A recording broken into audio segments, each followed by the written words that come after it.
Tonight, a first of its kind in Canada. VIDO introduces its new vaccine manufacturing facility in Saskatoon. After a rough week in Montreal, the Rough Riders are dealing with another major injury. Plus, an outdoor piano in Saskatoon is doing some better good for the neighborhood. This is CBC Saskatchewan News.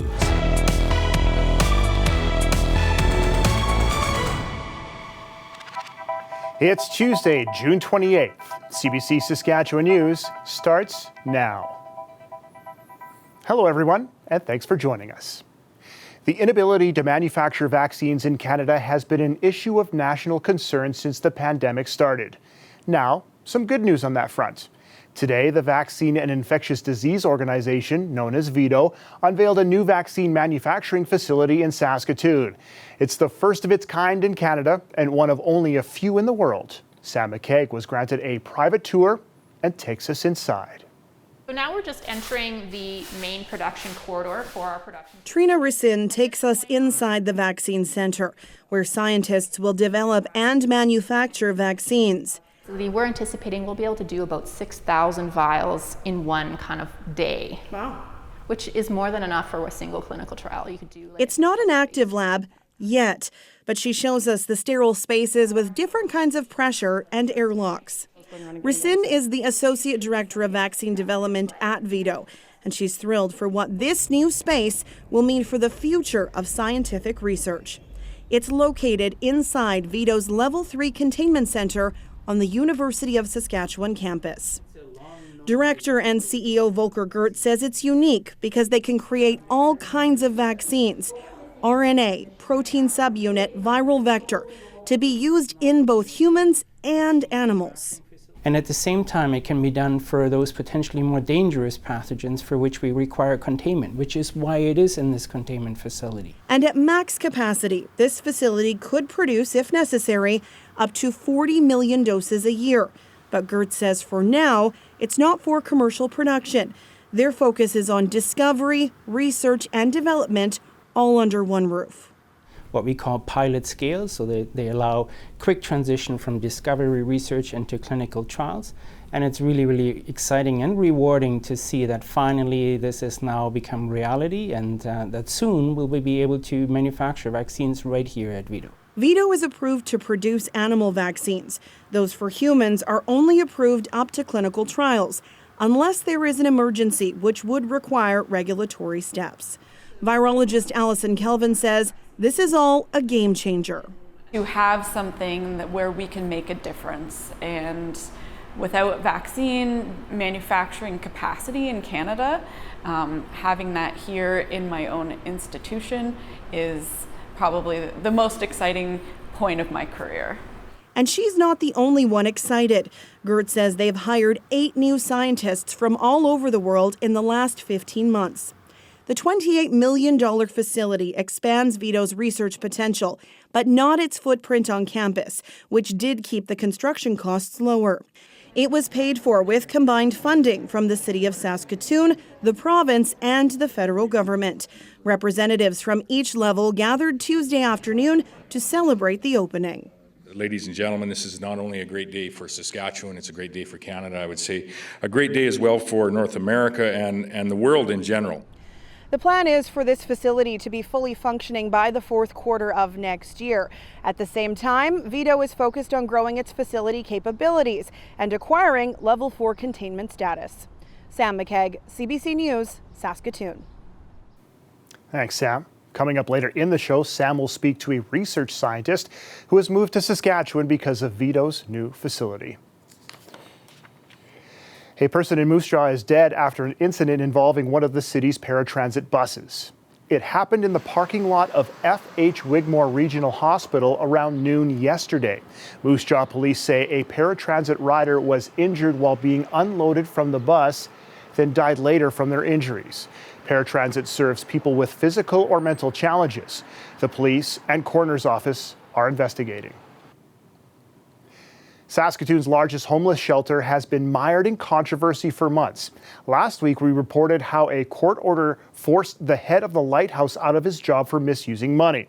CBC News has been investigating how the turmoil has affected services at the shelter and supported living facility. Yasmin Horneo reports. Former Lighthouse staff say troubles at the organization go beyond misusing money and that clients are paying the price. CBC News spoke to 8 former employees. They're worried that the staff who are equipped to help people with complex needs are gone. Former staff say problems began after a shakeup in leadership. In December, a judge ordered the immediate removal of Lighthouse Executive Director Don Windells, who's appealing that decision. A court-appointed investigation found he used shelter funds for personal loans. Then in January, 2 board members, Jerome Hefner and Twyla Redekop, took over management of the shelter. Less than a month later, they fired 5 managers without cause. And since then, several other employees were fired while others quit. Many positions remain unfilled, including those that provide addictions and mental health support. The board takeover even pushed an organization to remove itself from the Lighthouse's managed alcohol program. Former staff say Hefner and Redekop don't have experience providing services to vulnerable people. My main concern right now is for the residents. We had expressed quite a bit of concern about the board's really lack of understanding of trauma-informed care. Hefner says he has confidence in the staff in place. We have been working very closely with staff health over the last few months, and we've been hiring staff that they have been very much in part of in the process. And so we believe we have a very good quality staff in place. Former staff are also concerned about a more strong-armed approach to security at the Lighthouse. A new security firm has been hired, and people have been removed off the property in handcuffs. Former employees worry this approach will put more pressure on other shelters, police, and ERs in the city. The mayor of Saskatoon has called for more governance and accountability for the Lighthouse, while the SHA and Ministry of Social Services say they're monitoring the situation. Yasmin Ranea, CBC News, Saskatoon. A major milestone today for the YWCA's new Centre for Women and Families in Regina. This is a lot of shovels breaking ground, as the $60 million facility will include 108 housing units and shelter beds. It will support women and children fleeing domestic violence and experiencing homelessness. The YWCA Regina will apply a wraparound hub model that brings services together in one spot. The project's wraparound supports will ensure that women and families have a community that works to prevent crisis, and that when crisis does happen, we'll have a place to call home and the resources needed to navigate systems of support. This project will also ensure that the YWCA and our partners have a sustainable and efficient building, and that we have the ability to continue to serve our community for another 100 years. The Federal Minister of Housing was on hand with one of those many shovels in the ground. Ottawa is pitching in nearly $34 million, while the City of Regina is donating the land in the Cathedral area. Regina's police chief says drug decriminalization is already in effect, although unofficially in the City of Regina. Evan Bray says officers rarely charge individuals with minor drug possession. As to whether the city would want to make it an official policy, that's up for debate. According to a meeting of the Board of Police Commissioners this morning, it's something that's being considered. British Columbia and the federal government recently announced a 3-year pilot project that will allow adults to possess small amounts of drugs with no charges. The Saskatchewan government says it has no plans to implement a similar project. The mayor of Regina says she's not sure she needs provincial support for a pilot project, but she does want more research. To say that, hey, we have an idea, we should implement it, is reckless, frankly, without understanding the context. And again, bringing everybody along while we go that. But do I 100% think I need it? I'm not sure, because we would try it if we couldn't get it, if the community said that's where we needed to go. The mayor of Saskatoon also said he'll be watching the BC pilot project closely. Saskatoon's police chief says they rarely charge people for minor drug possession. For the second week in a row, the Rough Riders are dealing with a major injury to one of their key players. First, it was All-Star center Dan Clark. He suffered a broken fibula against Edmonton in Week 2, and last Thursday's loss to Montreal was the first game without the Regina product. Then, in that Alouettes game, receiver Shaq Evans suffered a fractured ankle in the first quarter. He is expected to miss 6 to 8 weeks. Losing a guy like Shaq is big for us, team morale-wise. Losing Dan the week before was big, team morale-wise. But the good news, this team is deep. We have a really talented receiving room. I was hoping not to show it off this early in the season, but... It's a big one. Yeah, it's a big one. It's a big one emotionally, too. The good news is it's not for the whole season. He'll be out for 6 to 8, and we hope when he gets back, he's ready to roll. The Riders will get a chance at quick redemption from their 37-13 loss in Montreal last week, as the Alouettes will visit Mosaic Stadium on Saturday night. Kickoff is 5 p.m. Beautiful Trafalgar Mountain on the grounds of the Legislative Building was sparkling this afternoon in the midday sun. It was a perfect day to walk around the lake and to just spend it outside. Ethan Williams will join us in just a bit to tell us if the nice weather will hold up for the rest of the week. We will be back after the break.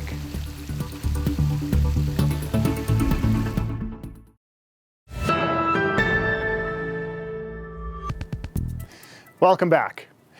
There is an aggressive invader in our midst, and it's called common buckthorn. The noxious weed chokes out the native plants and threatens biodiversity, but it can be controlled naturally.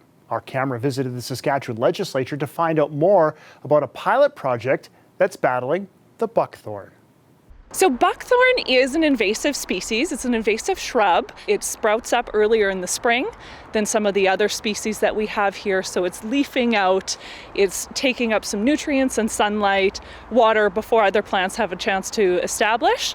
And then it stays green later in the fall than other species as well. So it's very good at competing. You don't want them because they're going to choke out everything else that you're trying to plant.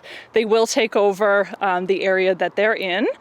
So what we want to do here is try to control their spread so that the rest of the plants, flowers, trees, shrubs that we're planting, they have a chance. We've got about 60 to 70% of the ground cover around this legislative precinct that is buckthorn. So it's one of the predominant species, and with all of the other species we're trying to plant, it's really out competing. So what we're using now, what Derek and his team in PCC Forestry are doing is we've got this specific area back here where we're cutting down the buckthorn, and then we're using a fungus, a naturally occurring fungus in forests here in Canada, to control the buckthorn. Doing it in a way that we're using nature to take care of nature here as opposed to another chemical ingredient. So what this fungus does is Derek and his team will cut down the trees, and then they put a bit of this fungus around it, and it seeps into the tree. When leaves do start coming back, they'll come back with a disease, silver leaf disease. So what that means is that the leaves themselves can't photosynthesize, so the tree is not going to thrive. So 1 year cycle from application to when they try to sprout again, and then when they die. And we've got to work on controlling the buckthorn first. Once we've got it under control, then we can start thinking about next phases here. This weather update is brought to you by Capital GMC Buick Cadillac. The exclusive export event is back.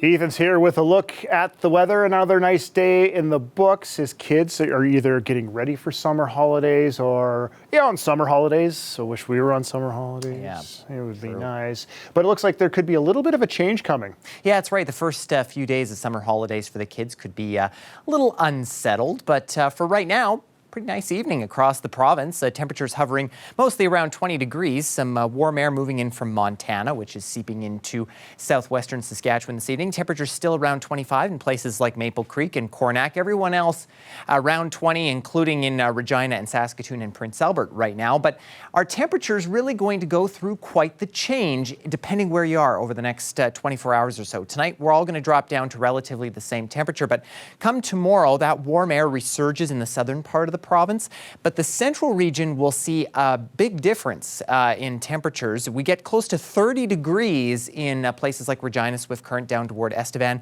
but it'll only be around 15 degrees in places like Swift Current and Saskatoon, Lloydminster, North Battleford tomorrow, and then we all kind of cool down as we head into Thursday. And here's why this is happening. A couple reasons. The first has to do with our upper atmosphere pattern.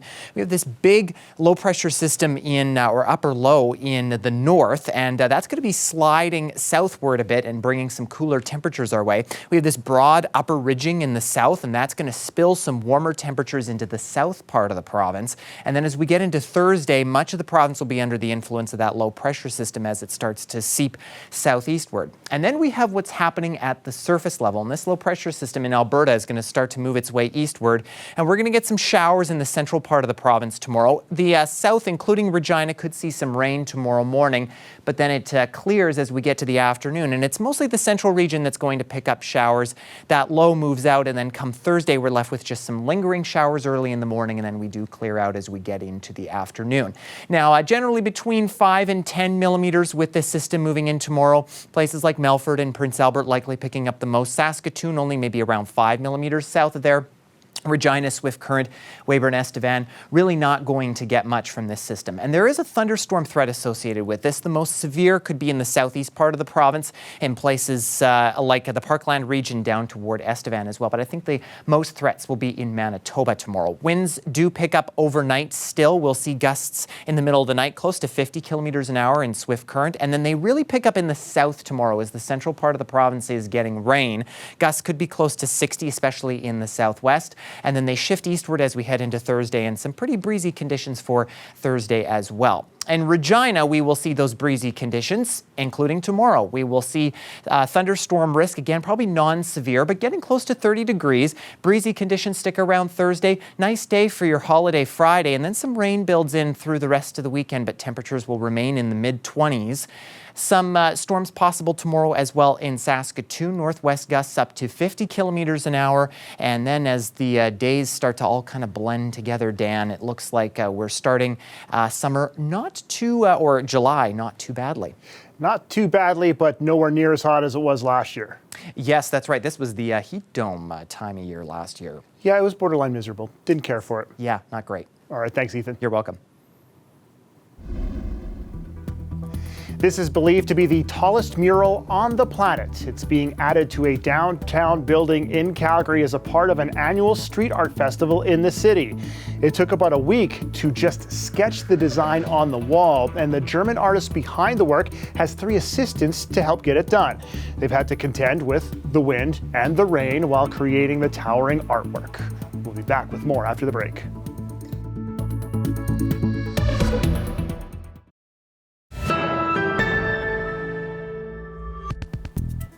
Welcome back.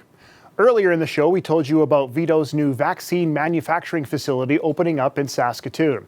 The center is attracting some of the world's top scientists to the University of Saskatchewan campus. Sam McKaig caught up with research scientist Erin J. Banerjee to find out more. You have quite the academic history, quite the research history. What drew you back to VIDO in Saskatoon? I think part of the reason is I did my PhD here at the UFS. And part of my PhD was also here at VIDO using the high containment facilities. So when I was at McMaster and University of Toronto doing my postdoc, COVID broke. And that really I realized how important it is to have a facility like VIDO, especially if you want to work with high containment pathogens. And my research program is looking at emerging viruses in animal hosts and human hosts as well, mostly zoonotic pathogens.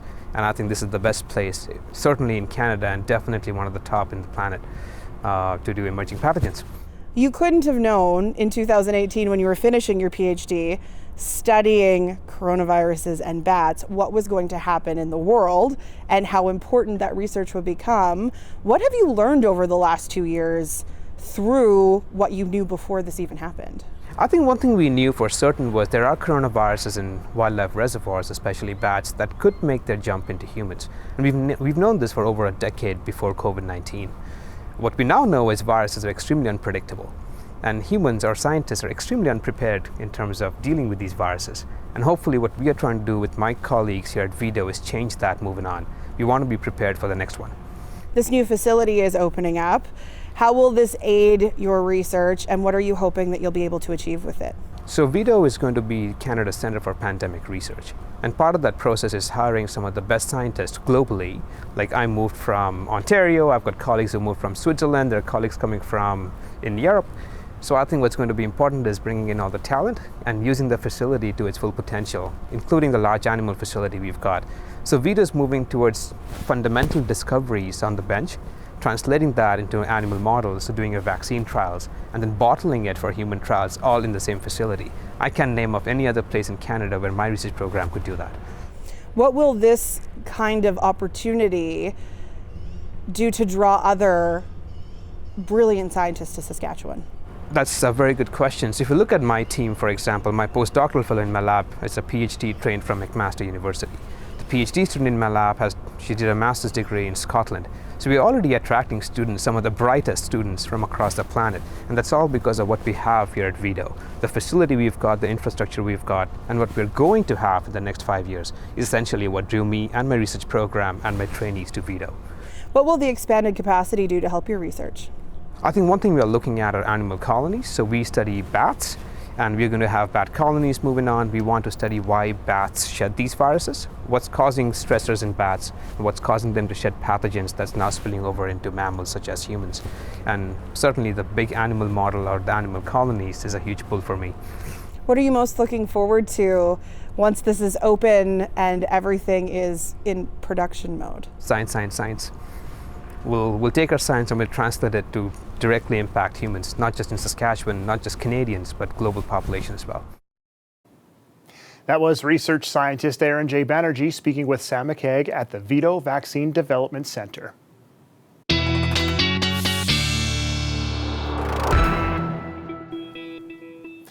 Look who's back. It's Ethan. It's me. Hey, what do we got coming up? Well, we've got some partly cloudy conditions, Dan, this evening in Regina. Southeast winds still pretty breezy at midnight, up to 33 kilometers an hour. As we get into the morning hours toward 8 a.m., we'll see that cloud stick around. Winds die down a little bit. They're out of the south now. And as we get to the afternoon to the noon hour, we're seeing pretty nice temperatures already at 27 degrees. Winds will pick up out of the southwest a bit, and those will get stronger as we head through the afternoon, possibly over 50 kilometers an hour. Saskatoon, mostly cloudy conditions tonight. We'll see those east winds at about 30 kilometers an hour. And as we get to 8 a.m., also 17 degrees, some sun and cloud, some nice conditions. And then we head to the noon hour, and we're getting to 23. Could see a thunderstorm roll in as we head through the afternoon, Dan. Well, it looks kind of all over the place, doesn't it? It does, like always. Like always. All right, thanks, Ethan. You're welcome. And finally, people who love to tickle the ivories have found a fun spot to do so on Broadway Avenue in Saskatoon. There's a piano outside the Better Goods store. Our CBC camera stopped by to take a look. World. I can play. Okay, let's see. A little rusty.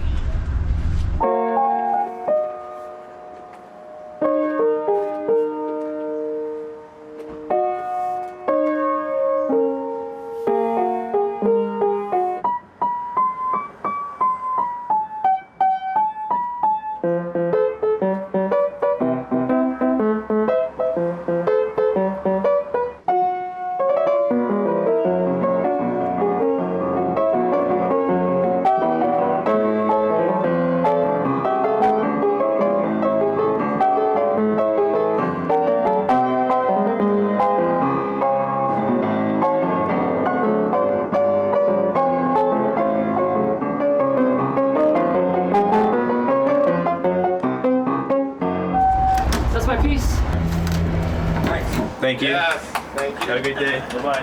Thanks. Are you kidding me? That was amazing. Now that's just showing off. That's it for us tonight. Glenn Reed is back at 11. Of course, we'll be back with the CBC News at 6 tomorrow night. Thanks for watching, everyone.